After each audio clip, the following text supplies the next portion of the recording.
Welcome to the next video of our bag project. Now we are working on assembling the flap. So let's take a look at our instructions, and they say right here under flap, first step, pin lining and fashion fabric of flap with right sides together, matching stitch lines. Stitch around the flap, leaving the straight edge open. So that's what we're going to start with.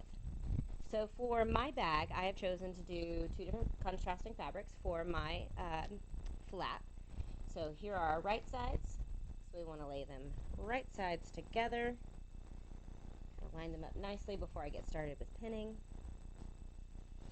Okay, so if you take a look at the flap, we've got our curved edge down here and then the straight edge up here that has a notch in the top. If you remember to mark that, you should have a notch there. This is the side that we're going to leave open. So we do not need to pin across the top. We just need to pin along the sides, around the curve, around the other curve, and back up towards the top. Okay?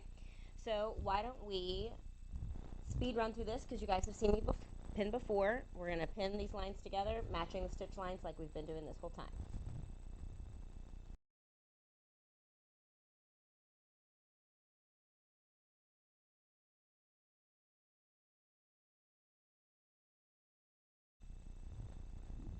Now that it's all pinned, you can see how I've got it pinned. I've got it all the way around the edges here, and I did not do any pinning up here at this edge. Okay, I can still stick my hands in here.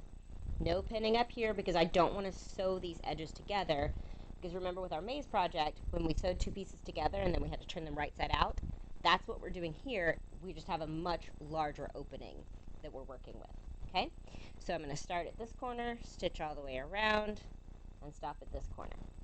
Since that's just sewing, we're going to jump to the sewing machine and speed run through stitching this together.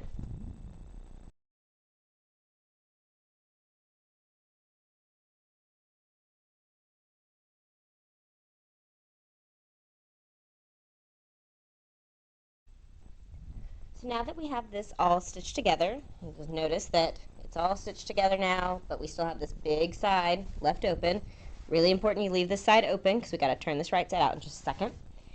So now we're going to move on to our next step. So step number 3, press, clip, and grade seams. So press is a term for ironing. We should know that already. But we're going to press the seam because we always want to make sure our seams look nice and good. Honestly, and I know I've said this before, I'm going to say it again, the difference between a garment that looks like it was made by an amateur versus a professional oftentimes comes down to the pressing. Not just the skill level, but the pressing will make a big difference between whether or not a garment looks good or doesn't. All right, so we have pressed this.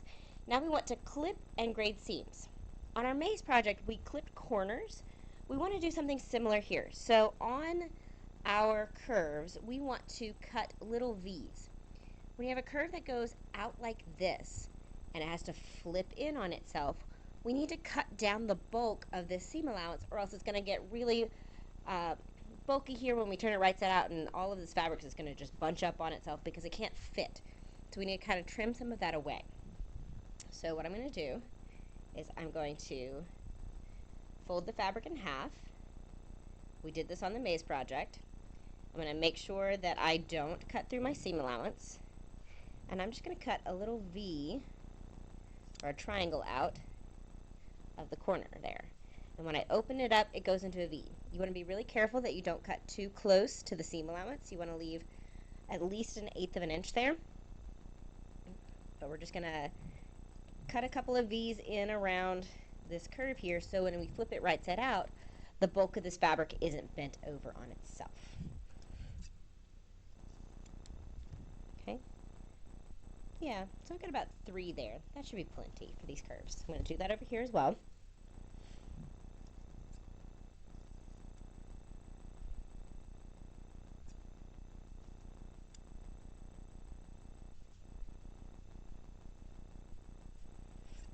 And be super careful that you don't cut through your seam allowance. So there we go. I got all those V's in there. So now we can grade these seams. So grade means to trim down the seam allowance. There's a couple of different ways of grading, but what we're going to do is we're just going to trim it like we did the bias. I'm just going to cut it a little smaller so when we flip it, it lays a little smoother. Now, I do not recommend you do all of this cutting and trimming at the ironing board. I'm just doing it here because I needed to press here, and I know that I'm not going to cut through this. But you guys make sure you're cutting on the regular tables, not at the ironing board for this step. So I'm just trimming it down a little bit. Not a whole lot, like there's still quite a bit there. So here's the difference. So there's an edge that I've trimmed down. Here's one that I haven't. Can you see the difference of how much is there? Now some of you may be wondering, well, why did we cut such a big seam allowance if we were just going to cut it down anyway? Well, you use a larger seam allowance to give yourself that wiggle room. You know, if you'd messed up or anything, you have space to come back in. It's always easier to trim down seam allowance later than to have it at the beginning, or to not have enough at the beginning. Okay, all right, so now we have pressed, clipped, and graded our seams. Step number 4, turn right side out and press right here. Okay, so we're going to turn this right side out. That's why you need that opening. And just like with our maze projects, you want to kind of reach in and smooth out these curves, push them out so they look nice and smooth. Can you see right here, it's kind of like wanting to go straight, so I need to go back in and kind of push that curve out with my fingers. Okay, and so now you can see it's a little puffy there. We want to press this so it goes nice and flat, just like we did with our maze project. So I'm going to start this way.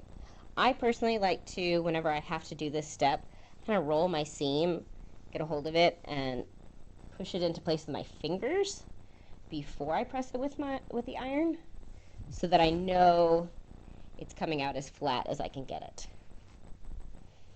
It's kind of hard to tell what I'm doing on camera, so I can help you with this step in class. But I'm just making sure that all of this, that it's not tucked in on itself in any way before I press it. Make sure it's all as rounded as I'm going to get it.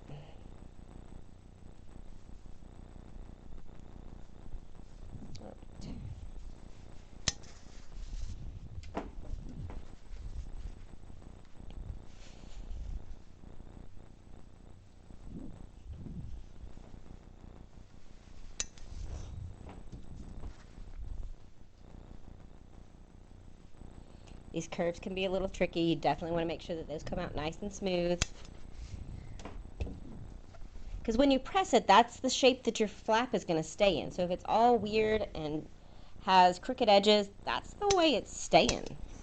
So you want to make sure it presses out exactly the way you want it. Nice and smooth. Just like that. All right, so our next step, step number 5, is to stitch 1/8 of an inch around the edge. So let's take this back to the sewing machine and do that. All right, so now we're going to stitch 1/8 of an inch around the edge. We are not sewing over this opening. We're going to leave that open. We've done this stitch close to the edge, this top stitching technique before on our maze project, so we're just doing it again.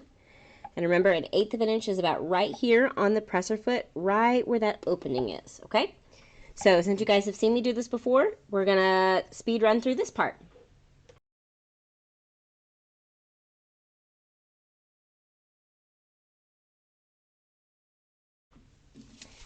Alright, so we've got this top stitching that goes all the way around, looks nice and clean on both sides. So now we're going to jump on to step number 6, which is mark buttonhole in flap and make buttonhole. If you haven't done a buttonhole yet, I want you to pause this video, jump over to the how to make a buttonhole video, do that step, and then come back. If you need to and you're crunched for time, you can skip this step and do it a little later in the process. You just need the buttonhole before the bag is completed. Now is just a really convenient time to do it because this is really easy to manipulate and you're not working with the whole big bag. Okay, so let's jump over to how to make a buttonhole video if you need to and continue on. Okay, so if you've watched the how to make a buttonhole video, you are ready to do the buttonhole on your flap. Maybe you've already done it. If not, I'm going to show you where we're marking this, okay? So what we want to do is, here's the top edge, Here's what's going to fold over our fabric. You want your buttonhole around in the middle and about 3/4 of an inch up, approximately. So I'm just going to visually figure out where's the middle, just with my own eyes. I'm going to mark the length of my buttonhole. You have to know the size of your button before you can mark your buttonhole. Okay, so that's where I want my buttonhole to be.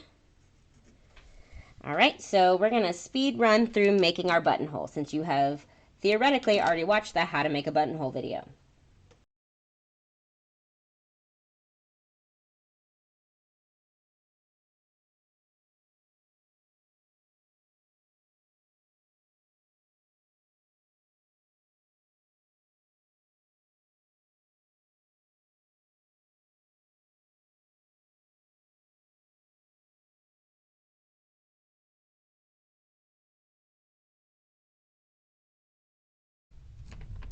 Now we're ready for the last step of our flap. Step number 7 under flap. Machine base to top, back edge of bag on top of strap and grab handles. Okay, so we've got our buttonhole in the flap. So here is our buttonhole. Here's our bag. Scoot this out of the way. This is the back of the bag. So you want to lay your flap down to where if you flip it over, so if you've got two sides like I do, you want to flip it over so you can tell which direction your flap is going. I want, when the bag is closed, for my lime side to be facing up, which means that's the side that needs to be touching my straps, okay? So I can see the inside of the flap facing up, looking at the right sides. So what we want to do is we want to find this notch on the inside because this is the middle of our flap. If you can't find it, you can also just like fold this in half and find the approximate middle. We want to put the middle right here in the middle of the straps. And all we're doing is we are lining up this edge with the cut edge of the back of the bag. Right? I'm just going to put a couple of pins in like this because we're just basting this on. We're just temporarily holding it on until the rest of the bag is assembled. Because right here we'll end up adding the drawstring casing later. We just want to stitch this together so when we do the drawstring casing, we're not dealing with multiple layers of fabric that are going to fall apart. Okay, so I've got about 3 pins here, and I'm just going to machine base this on just like we did with our straps previously. Okay, now if you have just finished doing your buttonhole, don't forget to change your settings. I'm still on the buttonhole, so I need to switch back to a straight stitch and change my stitch length back to a 3. Don't forget to change back after your buttonhole because it might be very sad. All right, so since we're just machine basting this on, I just need to stitch inside the seam allowance. Just like we did, you can actually see the basting here that we did with the straps and the grab handle before. Honestly, I can just go over that again. So I'm going to flip this over so I can see my stitch line. And I'm just running the edge of my presser foot against the cut edge of my fabric because I've got plenty of seam allowance here. Okay, but the important thing is that this stitching is in the seam allowance, not on the stitch line.